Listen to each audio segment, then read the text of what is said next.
I stand alone on the uneven sidewalk, the afternoon sun warming my back as Tyler's rental car disappears around the corner of a weathered brick building. The laughter of his college buddies trails behind like exhaust fumes, lingering long after the tires stop squealing. My phone feels heavy in my palm. My wedding ring catches the light, casting golden reflections against the stone wall beside me. A local woman passes by, a paper bag of sourdough tucked under her arm. Her eyes meet mine with that unmistakable look, pity. She knows what I don't want to admit. I've just been abandoned in a foreign country by my husband of 10 years. 30 minutes ago, we were sitting at an oceanfront restaurant in Cape Cod, overlooking the Atlantic. White tablecloths flapped in the breeze while Tyler held court over his fifth drink, long before the entrees arrived. His old college roommates clung to every exaggerated tale, their faces flushed with bourbon and blind admiration. "Remember when Zach convinced that bouncer he was the governor's kid?" One friend laughed, slapping the table so hard it rattled the silverware. "The guy actually apologized." Tyler leaned back, basking in their applause. I watched his glass empty again, ice clinking against crystal, and reached across the table to touch his wrist. "Maybe slow down? We've still got that coastal drive later," I said softly, trying to keep my voice light.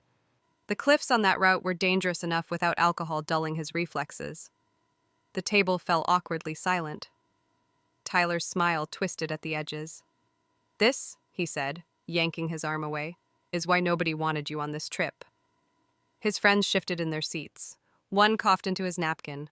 Another suddenly found the menu fascinating. Heat crawled up my neck. I'm just concerned about Tyler shoved back from the table, the chair legs scraping against stone.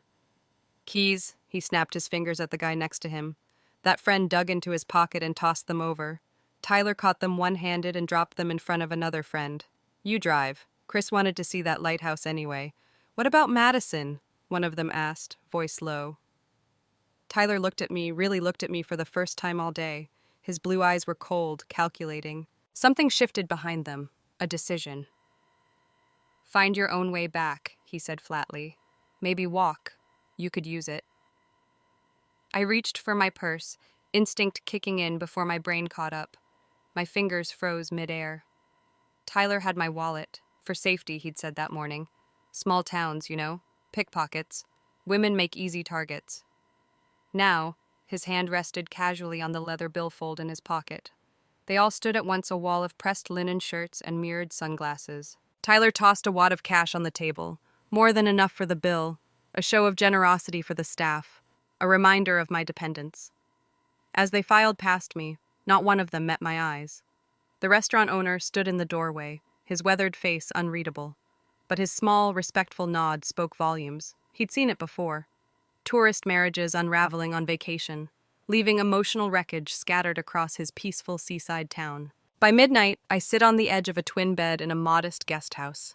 The mattress sags beneath me, springs squeaking under my weight. Moonlight spills through thin curtains as I count out my emergency cash for the third time. $135. Crisp bills sewn into the lining of my suitcase years ago, after my college roommate got mugged in Florence. For emergencies, I'd told myself, not for when my own husband becomes the thief. My 10th call goes to voicemail. Tyler's cheerful greeting cuts off with a beep. I hang up without leaving a message. A new text pings. "Tyler, cool off. Maybe now you'll learn not to embarrass me." I type and delete again, 5 times. Then I set the phone down. When I pick it up again, I discover he's blocked me on Instagram. Then Facebook. Then my email bounces back. This wasn't impulsive. He planned this. A twisted little lesson. The ceiling fan spins in lazy circles above me. Tomorrow, I'll figure out how to get home. Tonight, I cry. Dawn breaks over unfamiliar rooftops. Terracotta tiles glow copper in the early light. I've slept maybe 2 hours, but clarity has arrived with the sunrise. I type out an email to my college friend, Melanie, too ashamed to explain the truth. Unexpected change of plans in Cape Cod. Might need a little help. Will call when I can. I take inventory, passport tucked inside my bra, phone at 15% battery. Wedding earrings Tyler gave me on our first anniversary. Pearl drops. He'd called them an investment. Today, they might finally become one. The pawnshop owner squints at the earrings through a jeweler's loupe, his face unreadable. His assessment of their value is matched only by his assessment of me. A desperate foreign woman, alone. Would I crawl back like Tyler expected? Or was this the moment Madison Clark finally disappeared? The bus terminal smells like diesel and despair. I scan the routes on a cracked monitor, my vision sharper than it's been in days. Boston, New York, Chicago. Each name a possibility, each destination a choice. Tyler doesn't control this anymore. My finger hovers over one. Detroit, farther from home, and from him. The ticket clerk raises an eyebrow when I slide cash across the counter. Solo? He asks. I nod. The word feels true in more ways than one. A scratched payphone stands in the corner. I feed it coins and dial Tyler's number from memory. 4 rings, voicemail. Tyler, it's me. I steady my voice. I'm coming back. I figured out a car service. We'll talk tonight. I hang up before the truth can slip through. The overnight bus rumbles to life at midnight. As we cross the state line, I don't look back. I twist my wedding ring off my finger. The indentation it leaves behind a pale, permanent shadow. I drop the gold band into the deepest pocket of my bag, burying the weight of 10 years beneath a packet of tissues and half a granola bar. The noonday sun hammers the back of my neck as I stumble away from the bus depot. My mouth tastes like cotton, stomach cramping from too little food and too much fear. The driver said we were in Sonoma Valley, but it might as well be Mars. I clutch my dwindling dollars each bill, now a countdown to survival. Green hills roll into the distance, dotted with old stone buildings and quiet wineries.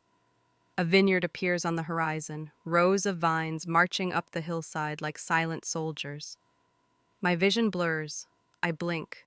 But the world tilts sideways, one foot in front of the other, just keep moving. The gravel road cuts into my shoes. Chicago flats weren't made for country miles. When my legs finally give out, I collapse among the vines. My face presses against earth, still cool beneath its sun-warmed surface. The soil smells sweet and alive, in sickness and in health. Tyler's voice floats through memory, champagne glass raised beneath twinkling lights. Our wedding day, his blue eyes promising forever. The irony tastes like copper. When sickness came, it wasn't my body that failed, it was our vows. And now, strangers might find me where my husband left me. Darkness pulls me under. Voices drift through the haze, words I don't understand. Rough hands, gentle despite their strength, lift me from the ground. A man's weathered face swims into view, deep lines around his eyes creasing with concern. Beside him, a woman with silver-streaked hair tied back in a tight knot presses a water bottle to my lips. Agua, she says. The word cuts through the fog. Their farmhouse kitchen gleams with copper pots and smells of garlic and white wine. They settle me at a wooden table etched with a century of knife marks. The woman, Rosa, I'll learn, wraps a blanket around my shoulders. The man, Joaquin, pours red wine into a plain glass. American? He asks, his accent thick. I nod, tears springing without warning. Rosa shushes him in rapid Spanish, then takes my hands in hers. Her skin feels like aged leather, creased, strong, comforting, no shared language, but she understands. She brings bread, cheese, more water. When fever takes me again, she leads me to a narrow bed. The sheets smell like sunshine. Desahuciada, I whisper in clumsy Spanish, pieced together from old phrase books. He left me with nothing. Rosa's eyes narrow ancient fury flickering behind them, then softening. She pats my hand, nods slowly. Mi casa, tu casa. The first kindness I've received in days. I sleep for 14 hours. Rosa's old desktop computer wheezes like an asthmatic cat. The monitor, massive and outdated, casts a blue glow across her sewing table. I type in my banking password. The screen loads. And the numbers land like punches to the chest. Joint savings emptied. Checking account drained. Credit cards maxed and frozen. My email inbox floods with unread messages. One subject line catches my eye. Concerned about Madison. It's from Tyler. I click it open, breath caught in my throat. Mom and Dad, I'm worried about Madison's latest episode. She wandered off during our trip and refuses to come back to the hotel. I've arranged a car service, but she's being difficult. You know how she gets when she's not taking her meds. Rage burns cold and clean. I've never had episodes, never needed medication. But this was carefully crafted fiction. How long had he been laying this groundwork? I scroll further. Messages between Tyler and his friends 3 days before we left. She needs a lesson about embarrassing me in public. Napa's perfect. She doesn't speak the language, doesn't know anyone. You sure about this, man? Seems extreme, trust me. 2 days max before she's begging to come back. She's nothing without me. The screen blurs, but not from heartbreak, from clarity. I haven't just been abandoned, I've been disappearing piece by piece for years, and he made me believe it was normal. Dawn breaks over the vineyard, painting the sky in pink and gold. I stand in Joaquin's shadow as he demonstrates proper pruning. The vines need shaping, he gestures, cutting away what's dead so the plant can thrive. My palms blister by noon. Rosa clucks her tongue and wraps them in homemade salve. But the next morning, I'm back out among the rows before breakfast. Working feels like prayer, mindless, healing, productive. In the kitchen, Rosa stations me beside her, knife in hand. She taps vegetables from her garden: onions, peppers, tomatoes, and shows me how to slice them just so. Not fast food, not DoorDash. Real food, from the earth, with effort. At night, I look at my hands once manicured for client meetings and fundraisers. Now dirt settles into their lines like fortune teller's ink. Calluses form where designer pens once rested. These hands look capable of building, not just decorating. Would you recognize freedom if it looked like starting over? The mirror doesn't lie, but sometimes it surprises. 2 months in California wine country have changed me more than any luxury spa in Chicago ever could. My fingertips trace unfamiliar angles on my face, sun-bronzed skin, freckles scattered across my nose like constellations. The designer clothes hang loose, my body reshaped by labor, not Pilates. The reflection blinks back at me. Who is this woman with calloused hands and sun-streaked hair, without makeup, without the wardrobe Tyler curated, without the constant need to monitor myself through his eyes? I'm someone else now, or maybe for the first time, I'm actually myself. I pull a faded cotton shirt over my head and step into the morning. The sun crests over the hills, painting the vineyard gold. Joaquin is already among the vines. His hands move with quiet wisdom, guiding the future one cut at a time.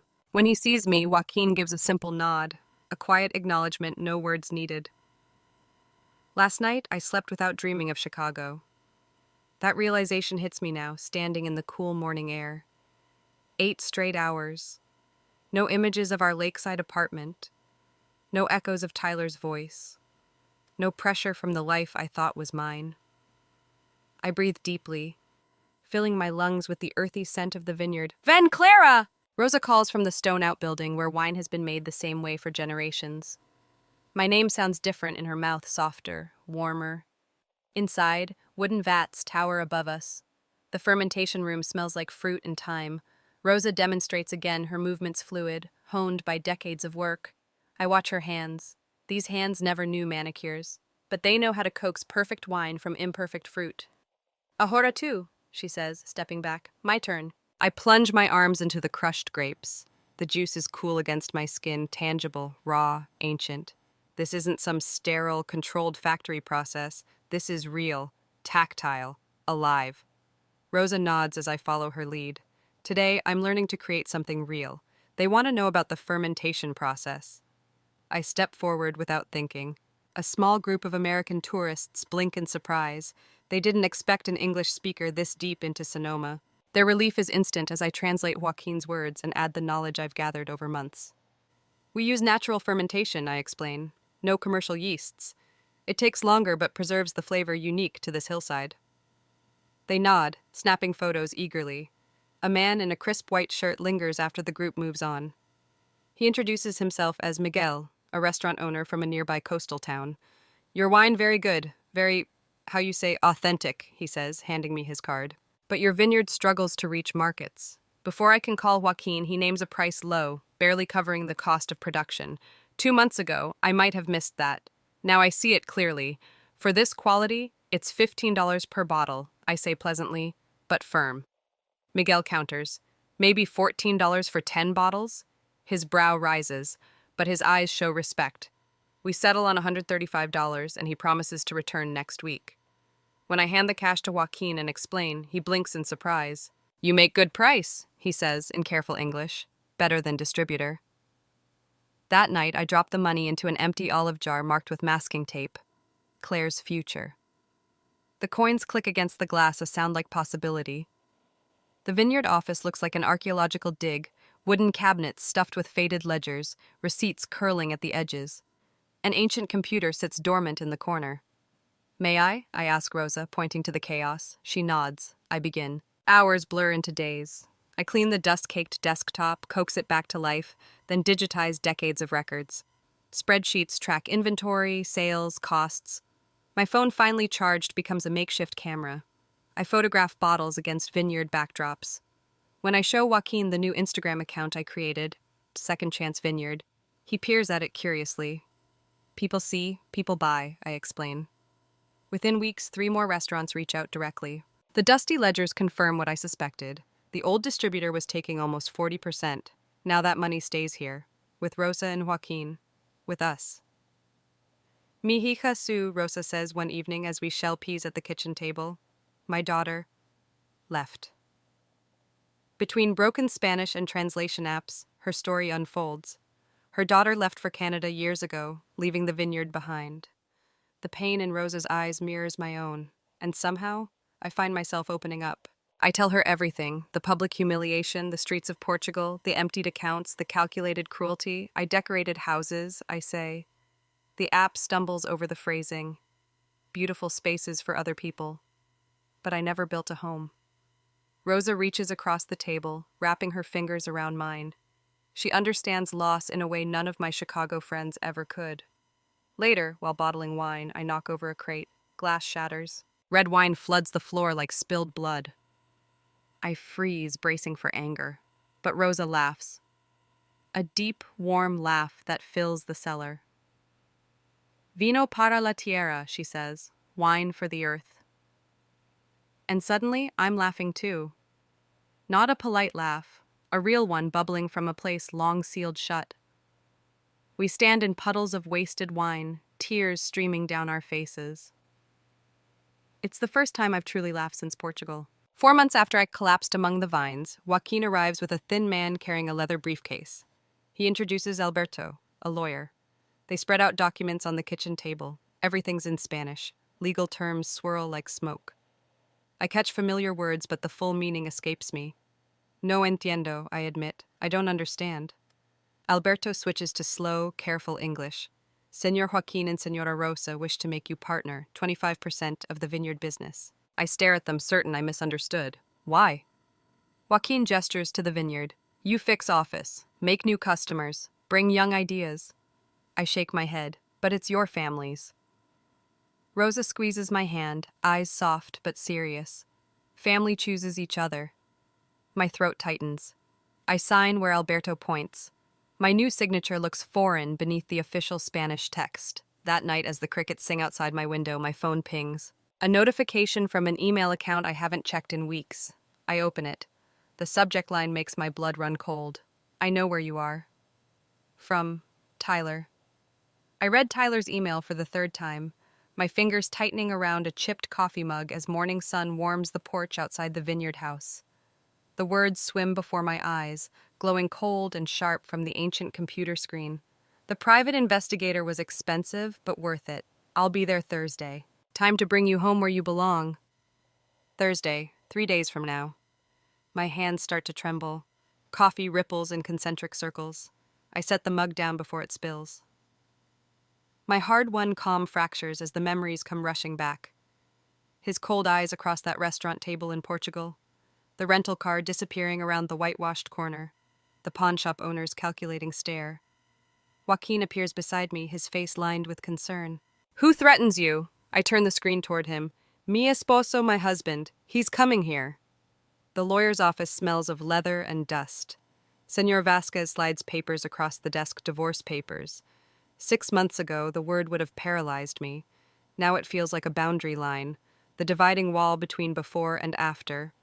We document everything, he says in careful English. The abandonment, the bank accounts, the lies. He taps the pages with a thick finger. Very strong case. I reach into my pocket and pull out the thumb drive. The evidence is here. Texts, emails to my parents saying I'm unstable, proof he planned everything. My voice doesn't waver. I slide the vineyard partnership agreement across the desk, proof I've built a new life. Outside, Rosa waits, arms folded, jaw set. When we return to the farmhouse, she leads me to her room and flings open the cedar wardrobe. Her fingers move with quiet authority through the dresses. No, she says, pushing aside the one I'd admired last week. No bonita.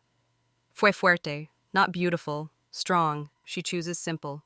tailored pants, a crisp white shirt, low leather boots, not decoration, armor. I catch her weathered hand in mine. Gracias.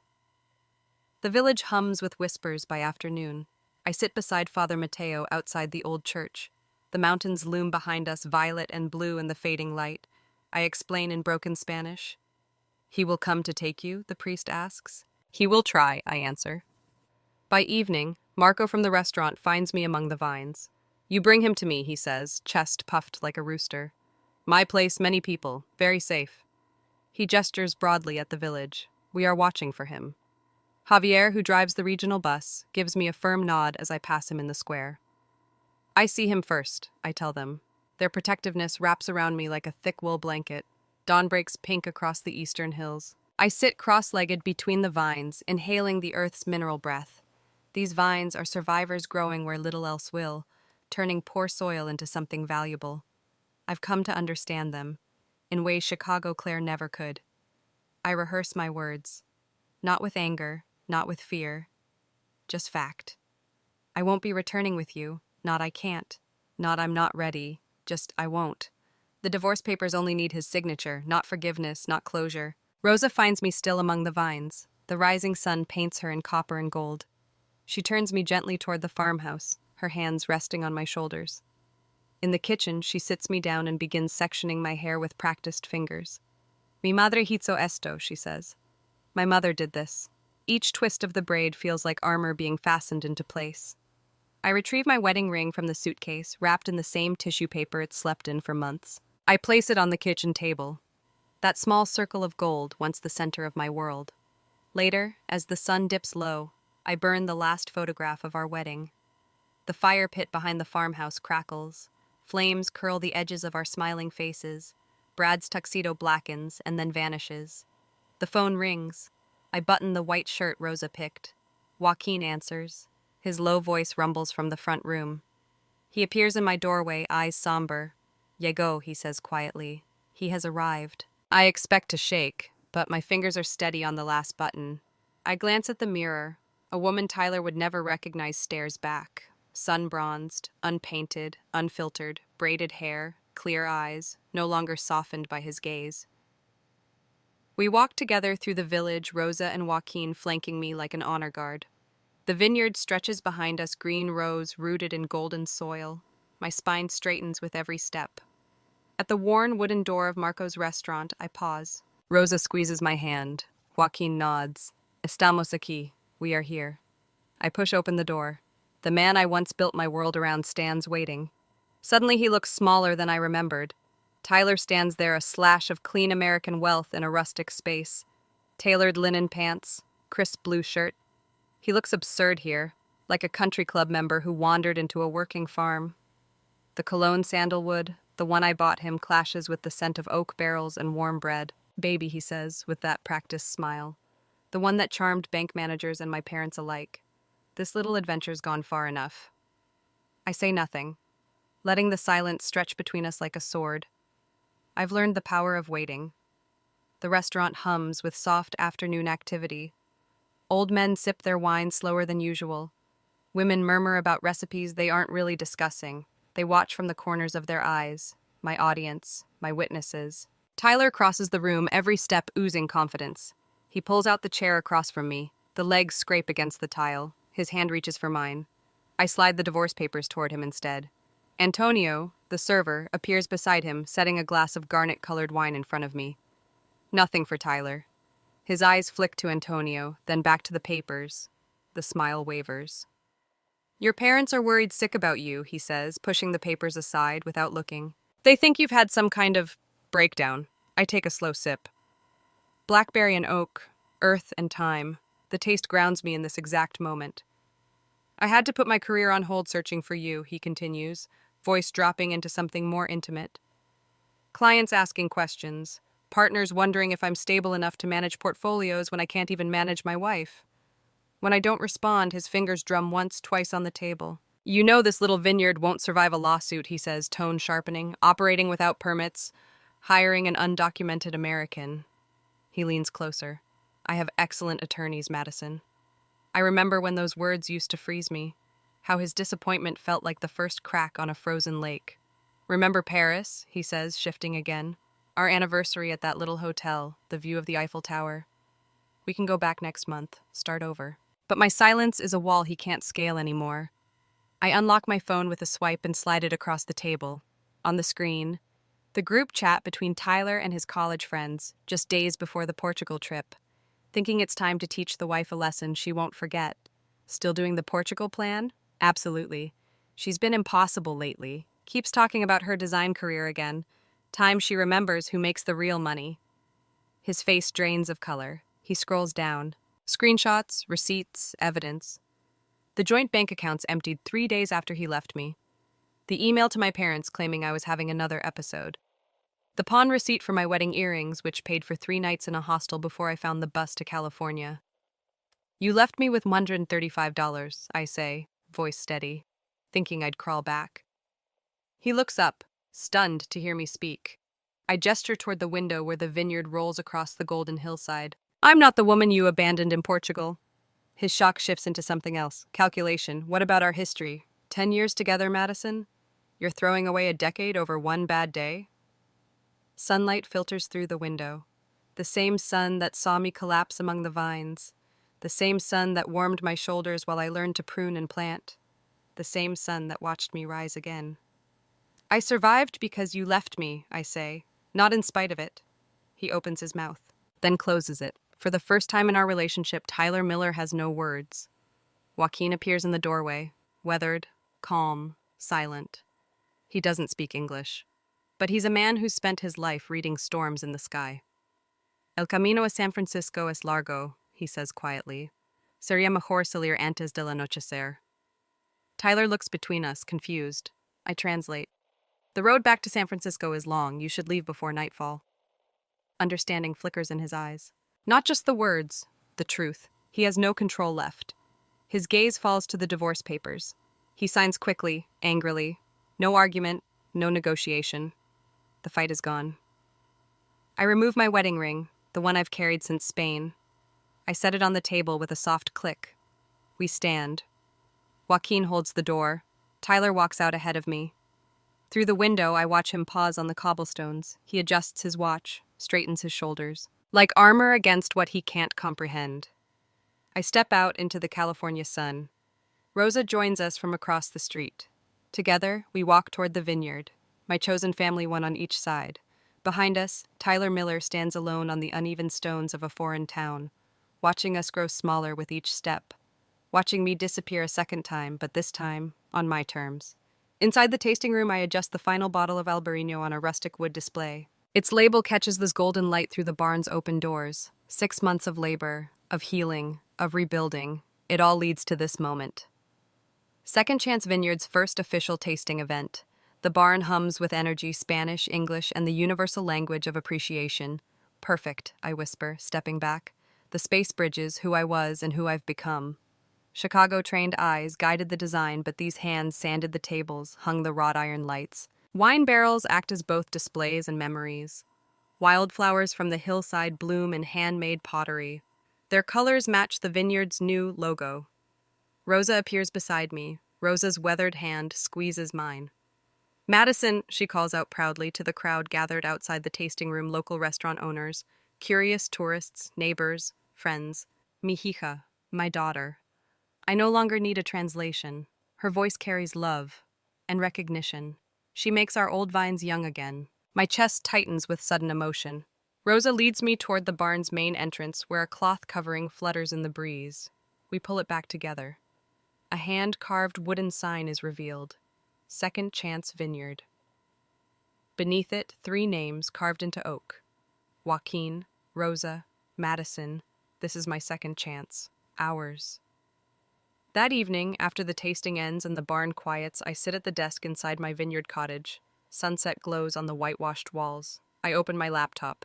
At the top of my inbox, an email from Mark Donovan, my old design mentor back in Chicago.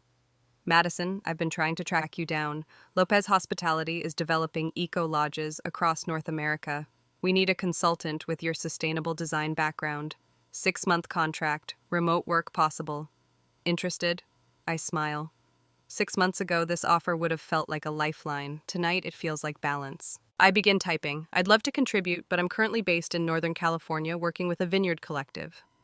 Attached are photos from our tasting room renovation and upcoming plans for the stone cottage conversions. The images show reclaimed wood, exposed beams, and sun-drenched terraces, a space shaped by both design training and calloused hands. Let's discuss how I can be involved with occasional travel as needed. I hit send. The next morning, sunlight spills across the worn wooden floors of the community center. 12 local women gather in a semicircle. I hand out simple business plans, translated marketing calendars, and budget templates I prepared over the last few weeks. Buenos dias, I begin. My accent is still American, but my voice is steady. Today we talk about foundations of a business, of self-worth. The translator echoes my words. But I continue speaking phrases I've practiced. Your value is not determined by someone else's opinion. I watch as understanding flickers across their faces, the same women who shared vegetables at the farmer's market, who prayed beside me on Sunday mornings. I hand out business cards I designed myself. They carry 2 addresses, my vineyard cottage in California, and my family home back in Chicago. Not as a life torn in two, but as a life expanded. That afternoon, as I prune the southern slope, Joaquin walks toward me holding a small package. American postage, he says, my parents' handwriting. Inside, letters. My mother's familiar cursive flows across each page. We're sorry we believed him. We're sorry we didn't look harder. We're sorry we forgot who we raised. We understand if you need more time. Beneath the letters, old photographs. My 5th birthday frosting smeared across my cheeks. High school graduation. My first design award. Pieces of a past I nearly left behind in my desperation to move forward.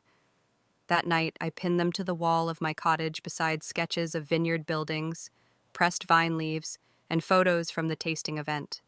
Not separate lives, but one continuous story. At sunset, I climb the path above the vineyard. Below me, the tasting room glows like a lantern, guests laughing softly, glasses clinking, light spilling out like starlight across the darkening hills. My phone buzzes in my pocket. A new email. Request for consultation. Hotel Maritimo Al Azhar. Location, Portugal. The coastal town where Tyler left me. Now asking for my design expertise. I inhale sharply, feeling the poetry of it. I trace the rows of vines with my eyes. This land that held me, healed me, remade me. Then I begin to type.